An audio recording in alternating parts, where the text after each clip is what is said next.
പ്രിയപ്പെട്ടവരെ, കെട്ടിട നിർമ്മാണ പെർമിറ്റ് ഫീസ് വർദ്ധിപ്പിച്ചതിൽ ഇളവ് വരുത്തിക്കൊണ്ട് സർക്കാർ ഇന്ന് പ്രഖ്യാപനം നടത്തിയിരുന്നു. അക്കാര്യത്തിൽ ഒരു വ്യക്തത വരുത്താൻ വേണ്ടിയാണ് ഈ വീഡിയോ ഇപ്പോൾ ചെയ്യുന്നത്.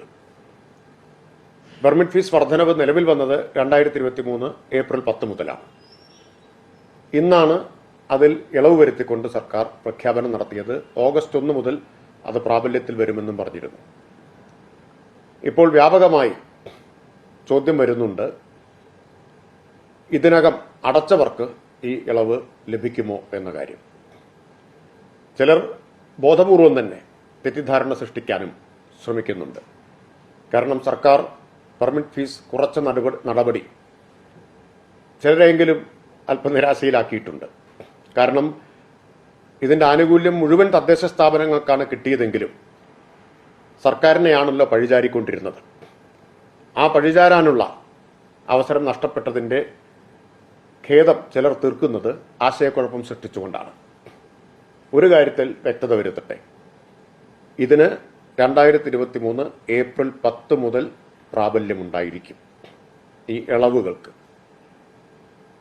അങ്ങനെ വരുമ്പോൾ ഇന്ന് പ്രഖ്യാപിച്ച നിരക്കുകൾ, കുറച്ച നിരക്കുകൾ, അത് പ്രകാരം ഉള്ള ഇളവ് നേരത്തെ പെർമിറ്റ് ഫീസ് ഒടുക്കിയവർക്കും ലഭിക്കും. അതിനുള്ള അനുവാദം ഇപ്പോൾ പ്രഖ്യാപിച്ച നിരക്ക് കഴിച്ചുള്ള തുക തിരിച്ചു കൊടുക്കാനുള്ള അനുവാദം തദ്ദേശ സ്ഥാപനങ്ങൾക്ക് സർക്കാർ കൊടുക്കും. പെർമിറ്റ് ഫീസിന്റെ വരുമാനം മുഴുവൻ കിട്ടിയത് തദ്ദേശ സ്ഥാപനങ്ങൾക്കാണ്. തിരിച്ചു കൊടുക്കേണ്ടതും തദ്ദേശ സ്ഥാപനങ്ങളാണ്, സർക്കാരല്ല. അതിന്റെ നടപടിക്രമങ്ങൾ പിന്നീട് വിശദമായി സർക്കാർ ഉത്തരവായിട്ട് ഇറക്കും.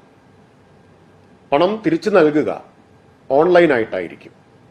ഗ്രാമപഞ്ചായത്തുകളിൽ ILGMSലും നഗരസഭകളിൽ KSmartലും ഇതിനുള്ള സൗകര്യമൊരുക്കും. ഈ ഫീസ് അധികമായി ഒടുക്കിയ ഫീസ് തിരിച്ചു കിട്ടാൻ ആരും തദ്ദേശ സ്ഥാപനങ്ങളിൽ നേരിട്ട് ചെല്ലേണ്ടതില്ല. നേരിട്ട് തിരിച്ചു നൽകാനും കഴിയുകയില്ല. ഓൺലൈനായി അപേക്ഷ സമർപ്പിക്കുക. ഓൺലൈൻ അപേക്ഷകൾ ബന്ധപ്പെട്ട തദ്ദേശ സ്ഥാപനം വെരിഫൈ ചെയ്ത് ബാങ്ക് അക്കൗണ്ടിലേക്ക് അതാത് തദ്ദേശ സ്ഥാപനങ്ങൾ ഈ തുക, ഇളവ് നൽകിയ തുക തിരിച്ചു കൊടുക്കുന്ന ക്രമീകരണമാണ് ഏർപ്പെടുത്തുക. ഒരു നിശ്ചിത സമയത്തിനകം അത് കൊടുക്കാൻ തദ്ദേശ സ്ഥാപനങ്ങളോട് നിർദ്ദേശിക്കും. അതിനുള്ള അനുവാദം അവർക്ക് നൽകുന്നതാണ്. ഈ കാര്യം എല്ലാവർക്കും വ്യക്തതയ്ക്കായി അറിയിക്കുകയാണ്. ഒരിക്കൽ കൂടി ആവർത്തിക്കുന്നു, ഇളവ് നൽകാൻ തദ്ദേശ സ്ഥാപനങ്ങൾക്ക് അനുവാദം നൽകും. ഈ തുക നൽകുക നേരിട്ടായിരിക്കില്ല. അപേക്ഷ സ്വീകരിക്കുന്നത് ഓൺലൈനായിട്ടായിരിക്കും. അതോടൊപ്പം പണം നൽകുന്നത് ബാങ്ക് അക്കൗണ്ടിലേക്കായിരിക്കും.